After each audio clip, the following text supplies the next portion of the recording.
Assalamualaikum warahmatullahi wabarakatuh. Pada pertemuan kita kali ini atau pada pertemuan minggu ke-6 pada mata kuliah farmakologi kebidanan, saya akan membahas terkait dengan obat tokolytik ya. Kalau minggu lalu kita membahas terkait dengan obat oksitosin atau obat yang menekan kontraktilitas uterus, maka pada minggu ini kita akan membahas terkait dengan obat-obat yang menurunkan kontraktilitas uterus ya. Jadi kita akan mempelajari obat yang menurunkan kontraktilitas uterus. Apa namanya? Pemakaian obat-obat ini berguna ternyata untuk menunda persalinan ya dalam jangka waktu yang cukup lama sehingga memberikan kesempatan kepada apa namanya proses pemindahan pasien ya kemudian pasien ke rumah sakit khusus untuk tindakan-tindakan apa namanya pembedahan jika terjadi hal-hal yang bersifat emergensi ya, apa itu seperti prolapsus tali pusat atau presensi bokong atau terjadinya solusio plasenta parsial. Oke. Yang kedua, obat ini digunakan pada saat kondisi bagaimana, yaitu pada saat apa namanya terjadinya ini ya ketidak dewasaan pada paru-paru janin atau belum mengalami maturasi secara maksimal pada paru-paru, sehingga di sini diperlukan pemberian tokolytik ya untuk memberikan waktu atau jeda waktu sekitar 48 jam apa namanya untuk pemberian obat-obat kortikosteroid untuk mempercepat proses maturasi pada paru-paru janin ya. Itu sehingga disinilah kegunaan obat-obat tokolytik ya. Jadi digunakan untuk apa? Digunakan untuk menunda persalinan dalam rangka ini ya menghadapi kejadian emergensi, oke. Dan yang kedua untuk memberikan kesempatan kepada paru-paru janin untuk mengalami maturasi secara sempurna ya, oke. Kalau kita melihat obat-obatnya ini atau preparat atau uh, golongan obatnya yang bisa digunakan adalah yang pertama ada beberapa, ada obat agonis adrenoreseptor beta 2 contohnya seperti ritodrin, ada magnesium sulfat ya, ada penyekat saluran kalsium atau nifedipin, oke ya. Kemudian ada obat inhibitor sintetase prostaglandin, indometasin atau sulindac. Ada juga obat-obat antagonis oksitosin seperti atosiban atau alkohol dan glycerol apa namanya trinitrat, oke ya. Untuk obat-obat ini dalam praktek obstetrik ini biasanya di negara-negara maju, contoh seperti di negara apa namanya Inggris, pemilihan obat atau preparat agonis adrenoreseptor merupakan ini ya, merupakan pilihan utama ya, pilihan utama. Kemudian selain agonis adrenoreseptor ini, selanjutnya adalah pilihan utama adalah penyekat saluran kalsium ya atau obat-obat nifedipin. Oke, itu kemudian termasuk obat golongan inhibitor sintetase prostaglandin ya. Tetapi untuk golongan ini inhibitor sintetase prostaglandin ini biasanya digunakan ya apa namanya digunakan sebagai apa namanya preparat lini kedua ya, mengingat apa namanya sifat dari obat ini sangat bersifat toksik terhadap janin sehingga ini digunakan sebagai lini kedua ya. Jadi yang paling banyak digunakan seperti agonis reseptor beta 2, kemudian penyekat saluran kalsium dan inhibitor sintetase prostaglandin ya. Ini banyak yang digunakan dan ini yang akan kita bahas pada pertemuan kita kali ini ya.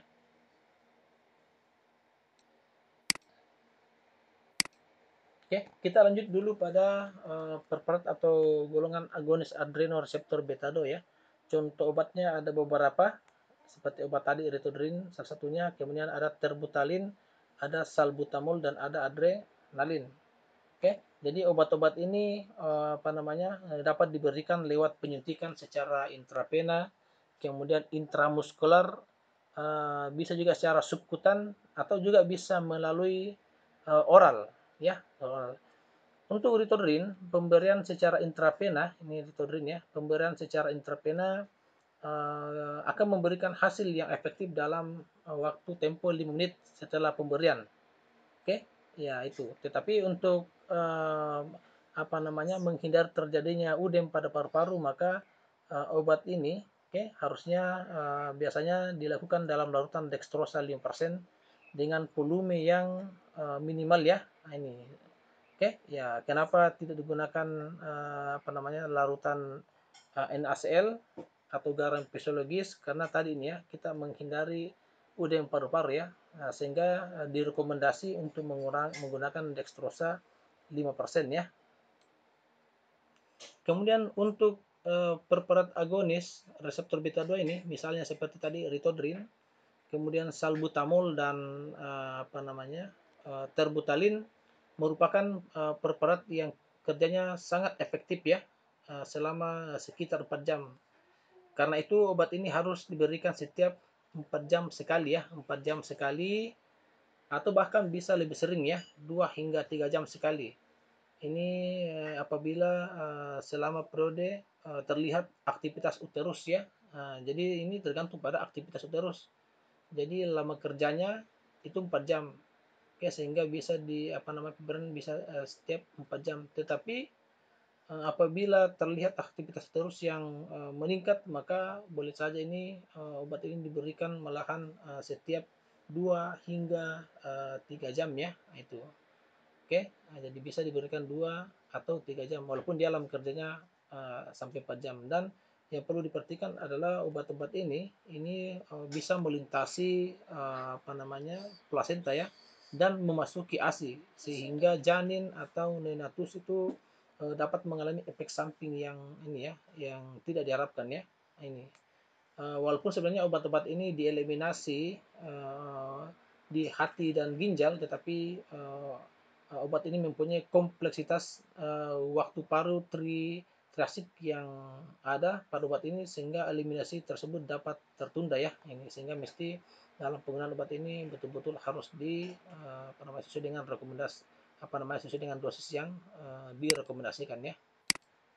Nah, kemudian efek samping dari penggunaan obat ini, jadi efek samping dari penggunaan obat ini di beberapa literatur dibahasakan bahwa 0,5% ibu hamil yang menggunakan infus terbutalin secara terus menerus, ya ini didapatkan ini, diperoleh informasi ibunya mengalami problem terkait dengan kardiopulmoner yang bersifat serius. Ya.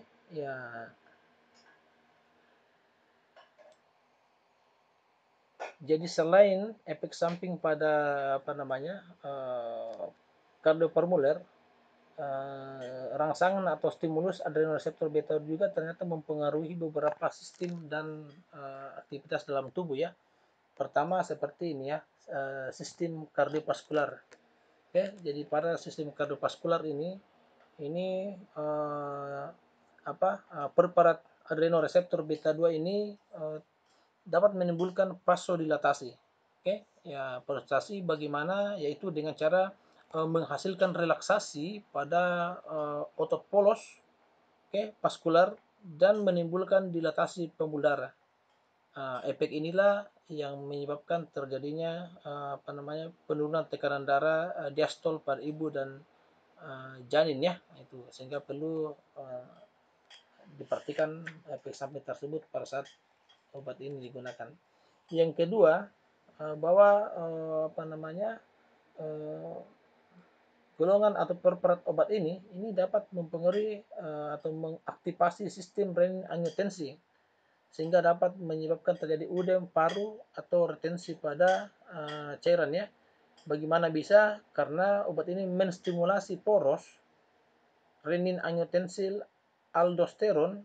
Nah, kemudian ini biasanya mempertahankan tekanan darah yang terjadi baik lewat pengaturan keseimbangan cairan maupun melalui pembuluh arteriole yang mengalami konstriksi ya. Sehingga stimulasi berlebihan pada poros renin tadi itu dapat menimbulkan hal-hal yang tidak diinginkan berupa kematian ya karena terjadinya udem pada paru-paru yang terjadi sekunder akibat retensi cairan ya, atau juga karena adanya retensi cairan ya, kemudian terjadi meteorismus dan gagal jantung kongestif ya, sehingga obat ini juga ya memang harus betul-betul diperhatikan penggunaannya. Yang ketiga adalah obat ini akan mempengaruhi sistem saraf pusat. Oke, ya sistem saraf pusat bisa berupa apa? Menimbulkan tremor, gugup, atau sakit kepala ya. Nah, ini hal tersebut ini tremor, gugup, atau sakit kepala ini biasanya terjadi pada 10 sampai 15% kasus yang mendapatkan penyuntikan secara intravena ya. Oke. Kemudian selanjutnya adalah efek samping yang dimunculkan adalah munculnya inhibisi pada otot polos. Oke, ya inhibisi otot polos pada saluran pencernaan atau traktus gastrointestinal atau pada usus itu dapat menimbulkan ini ya stasis lambung. Oke, ya sehingga apa yang terjadi ya hal tersebut menimbulkan kehilangan selera makan, mual dan muntah ya pada pasien. Oke, itu. Kemudian selanjutnya adalah obat ini atau preparat ini dapat menghambat sekresi mukus sehingga menyebabkan mulut menjadi kering ya. Ya untuk menyikapi hal tersebut, oke, maka pasien harus selalu berkumur-kumur dengan air ya, itu karena ini apa namanya atau harus banyak minum ya karena mulutnya menjadi kering dengan penggunaan obat tersebut. Dan yang terakhir efek sampingnya yang juga berbahaya adalah yang mengganggu proses metabolisme dalam tubuh ya. Nah, ini. Jadi penggunaan obat ini dapat menyebabkan munculnya hiperglikemia pada ibu ya. Nah, hiperglikemia pada ibu. Yang jadi masalah adalah bahwa hiperglikemia tersebut itu dapat menstimulasi produksi berlebihan insulin pada janin ya. Nah, itu janin sehingga apa yang terjadi ya terjadilah hipoglikemia pada neonatus ya atau janin ya, ibunya hiperglikemia, anaknya mengalami hipo ya. Nah, itu sekira tidak diharapkan. Itu adalah efek samping dari obat-obat ini. Nah, sekarang kita masuk pada kewaspadaan dan kontraindikasi pada penggunaan obat-obat agonis adrenoreseptor beta 2 ya. Jadi sebenarnya keamanan dalam kehamilan pada penggunaan obat-obat golongan ini atau golongan agonis adrenoreseptor beta 2 masih belum ditetapkan, dan efek sampingnya pada janin ini sudah pernah dilaporkan ya. Ya, dalam hal ini apabila obat-obat ini digunakan pada trimester pertama dan kedua ya, ini maksudnya. Uh, jadi belum apabila digunakan pada ibu yang hamil pada trimester pertama dan kedua, maka terkait dengan keamanan penggunaan obat tersebut itu belum ditetapkan. Oke, ya sehingga perlu kehati-hatian ya. Dan terutama yang jadi perhatian kita adalah buat ibu yang mengalami kelainan jantung atau juga hipertiroidisme. Oke, ya preparat ini dianggap sangat berbahaya ya, sehingga apabila mau diberikan pada ibu hamil terdapat kelainan jantung dan mengalami hipertiroidisme, oke, kelebihan produksi tiroid, maka itu penggunaan obat ini merupakan hal yang kurang tepat karena ya memang sangat berbahaya ya. Ya itu. Di sini juga dibahasakan untuk ini juga untuk pasien atau ibu hamil yang ada gangguan diabetes seperti gangguan metabolisme seperti diabetes. Oke, hipokalemia atau glukoma. Ini juga sangat berbahaya diberikan pada ibu hamil sehingga ibu ini obat ini tidak boleh diberikan pada ibu hamil. Jadi dikontraindikasikan buat ini ya. Jadi obat ini kontraindikasi buat apa? Kesimpulannya adalah untuk trimester pertama dan kedua. Oke, ibu yang mengalami riwayat penyakit jantung, hipertiroidisme, mengalami diabetes, hipokalemia atau glukoma ya. Jadi itu tidak boleh diberikan pada ibu hamil obat golongan adrenoreseptor beta 2 ya yang mengalami kondisi tersebut. Untuk penyimpanan obat ini harus disimpan di tempat yang kering, sejuk dan jauh dari cahaya ya, gitu. Dan perlu diperhatikan apabila larutan obat ini sudah berubah warna, berkabut atau terdapat endapan, maka ya obat tersebut sudah tidak boleh lagi digunakan ya. Jadi harus dibuang ya, dibuang. Kemudian kita lanjut pada obat yang kedua ya, obat penyekat saluran kalsium. Di sini arah saya tulis nifedipin. Ini saya kira kalau saya mengatakan nifedipin bagi adik-adik yang mempunyai orang tua yang mengalami penyakit hipertensi, ya biasanya obat ini biasa diberikan ya. Tetapi ternyata obat-obat golongan penyekat saluran kalsium seperti nifedipin ini ternyata banyak ya atau dapat diresepkan oleh dokter untuk keperluan tokulitas dan penanganan hipertensi ya. Walaupun harus diketahui pula bahwa di beberapa negara maju seperti di Inggris, pemberian emergensi nifedipin biasanya hanya dilakukan untuk tujuan tokulitas. Jadi nanti emergensi baru digunakan nifedipin untuk keperluan tokulitas ya.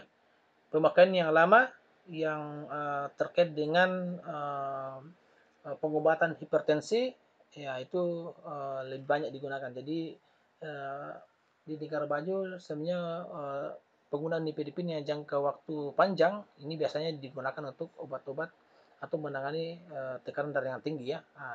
Penggunaannya sebagai tokulitas ini nanti pada kondisi-kondisi yang emergensi ya baru digunakan ya. Karena kenapa? Ternyata nifedipin ini merupakan juga preparat yang efektif, yang sama efektifnya seperti preparat agonis beta 2, misalnya ritodrin dalam menghambat kontraksi uterus yang prematur. Oke, ya ini hanya perlu dipahami di sini walaupun sama efeknya, ya ternyata obat-obat golongan penyekat saluran kalsium ini memiliki efek samping yang lebih sedikit pada ibu dibandingkan pada ritodrin. Oke, ya ini. Oke, dan obat ini sekarang bisa dijadikan sebagai obat lini pertama untuk menunda kelahiran yang lebih lama dengan efek insiden morbiditas neonatal yang lebih rendah ya. Ini sehingga obat ini sekarang dijadikan sebagai lini pertama ya pada pengobatan.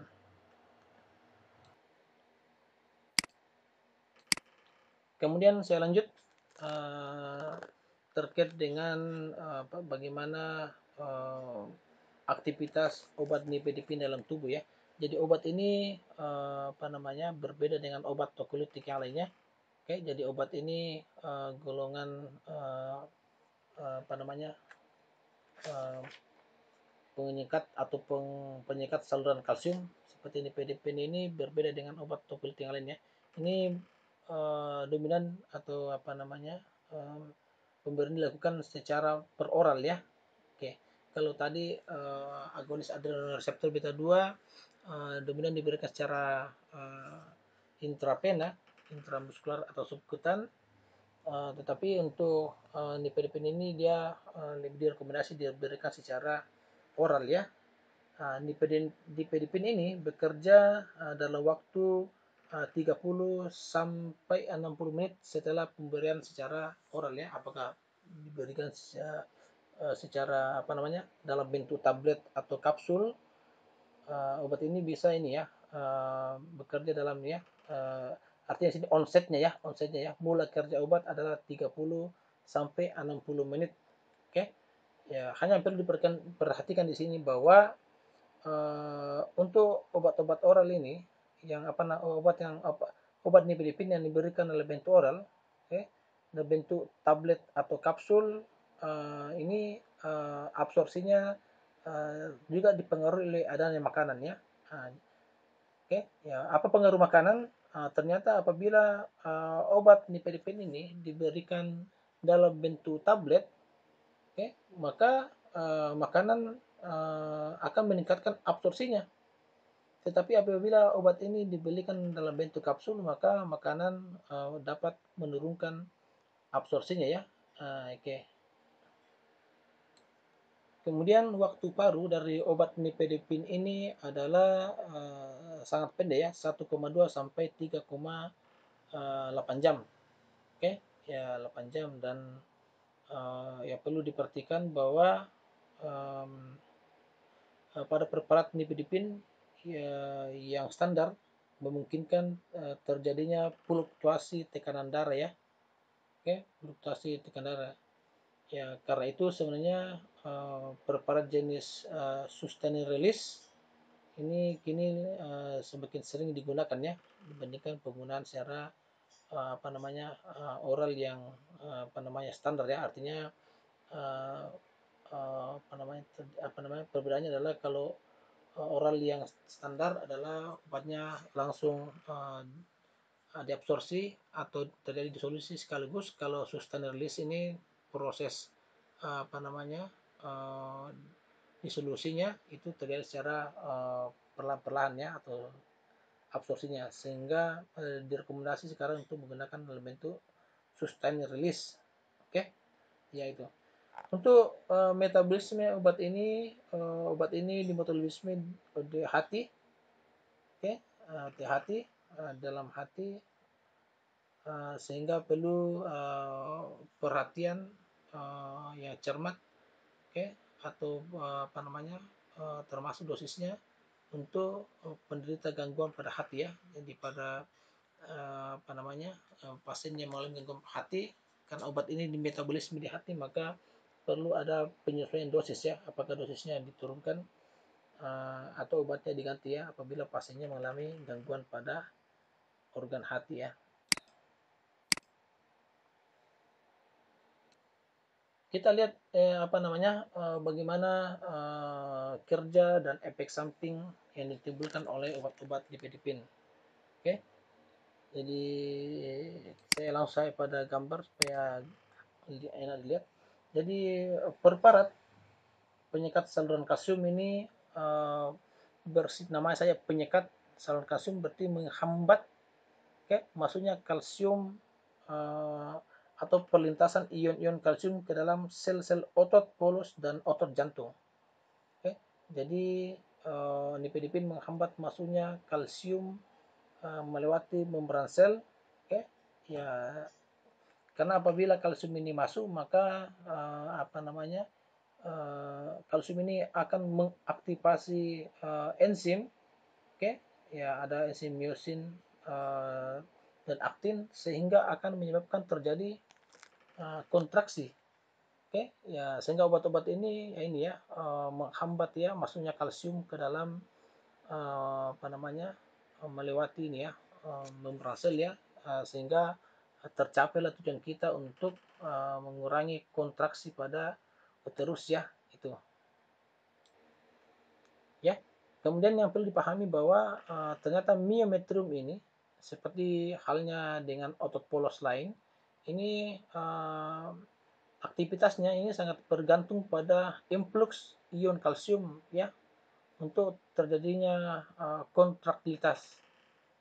Ya sehingga dengan pemberian obat-obat nifedipin ini akan menghambat masuknya ion kalsium, sehingga menurunkan kontraktilitas uterus ya, sehingga ya inilah yang kita harapkan adalah menghambat proses persalinan dan meningkatkan ini ya insiden seksio kaisar ya, yang menjadi suatu persoalan jika obat ini digunakan sebagai juga sebagai preparat anti hipertensi ya.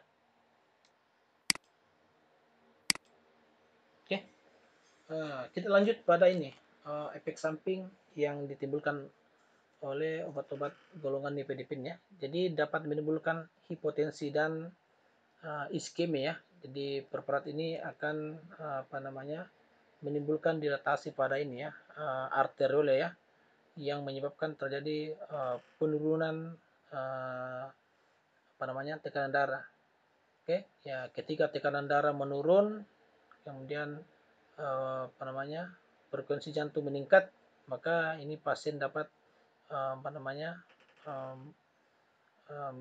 namanya merasakan nyeri pada dada atau palpitasi karena ini ya, palpitasi karena adanya ini ya, iskemia miokard. Oke, nah ini. Kemudian penurunan perfusi plasenta yang menyertai pemakaian obat ini dapat menimbulkan ini ya, hipoksia, asidosis dan kematian janin. Dan untuk hipotensi yang simptomatik, ini apabila terjadi hipotensi simptomatik maka ini perlu direkomendasi untuk pemberian preparat tokolitik yang lain ya. Oke, itu. Kemudian efek samping yang lain adalah biasa menimbulkan edema pada paru-paru ya. Oke, ya keadaan ini disebabkan oleh munculnya ini ya, pengenceran plasma akibat vasodilatasi yang disertai dengan pemberian infus ya, dan kehilangan protein dalam urin. Oke, ini jadi UDM ini terjadi karena ini ya, terjadi pengencaran plasma akibat terjadi vasodilatasi. Kemudian vasodilatasi ini ya terjadi juga karena ya ini ya, terjadi relaksasi otot polos.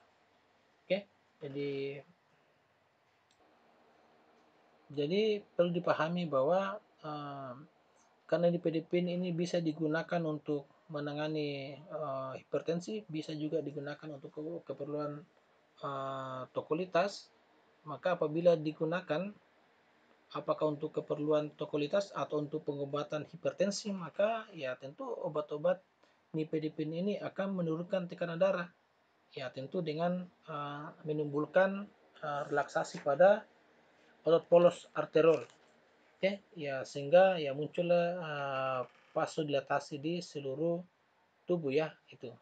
Yang jadi masalah adalah bahwa ternyata keadaan ini bisa menjadi predisposisi bagi pasien untuk mengalami kehilangan darah saat operasi atau postpartum ya.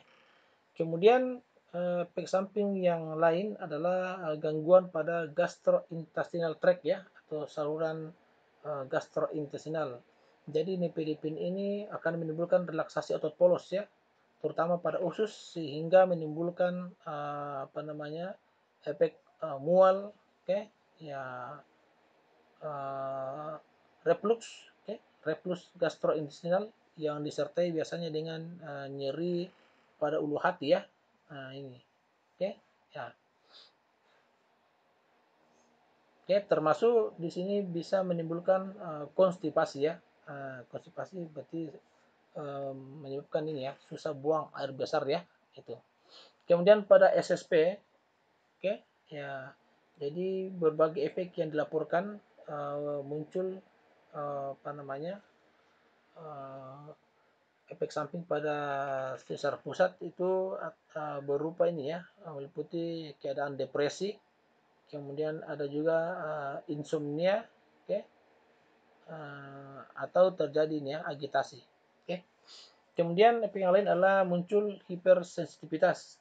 Okay? Ya ini biasa muncul Biasa muncul ruam, okay? Atau hepatotoksitas. Okay? Ya. Kemudian efek lain pada janin ini, jadi efek ke janin yang sangat tidak diharapkan adalah bahwa dengan pemberian obat ini akan terjadi penurunan tekanan darah ya yang berlebihan, sehingga dapat membahayakan janin ya. Karena kenapa? Karena menyebabkan gangguan aliran darah ke dalam plasenta dan janin ya. Jadi aliran darah ke dalam plasenta dan janin. Oke. Kemudian pemberian ASI ini ibu yang ini ya memberikan ASI sementara menyusui, maka penggunaan obat ini harus dihindari ya. Oke.